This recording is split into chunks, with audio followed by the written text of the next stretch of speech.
మీ అందరికీ తెలిసిందే కదా, ఉత్తరప్రదేశ్ గజియాబాద్లో ముగ్గురు అక్క చెల్లెలు బిల్డింగ్ మీద నుంచి తూకిండు అని చెప్పి. వాళ్ళ కేసులో ఇంట్రెస్టింగ్ విషయం ఏంటంటే 10 days బిఫోరే వాళ్ళ నాన్న వీళ్ళకి ఇట్లా సోషల్ మీడియా అకౌంట్లు ఉన్నాయి, వాళ్ళ పేర్లు కూడా మార్చేసుకొని కొరియన్ పేర్లతోటి ఇంట్లో పిలుచుకునేటోళ్ళంట. సో ఆయన ఆ సోషల్ మీడియా అకౌంట్లో డిలీట్ చేసిండు, వాళ్ళ దగ్గర నుంచి 3 సెల్ ఫోన్లు లాక్కున్నాడు. ఆయనకు ఆల్రెడీ 2 కోట్లు అప్పు ఉందంట. సో ఇంటి అవసరాల కోసం ఆ 3 సెల్ ఫోన్లు కూడా అమ్మేసిండు.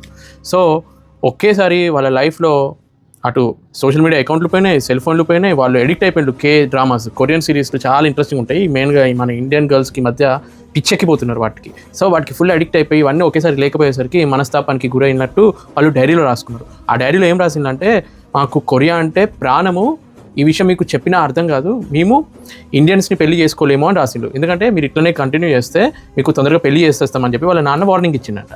చూసిందా, ఇండియన్స్ ఇష్టం లేదంట, కొరియన్ వాళ్ళంటేనే ఇష్టం అనే లెవెల్లో వాళ్ళ మైండ్ సెట్ తయారైపోయింది.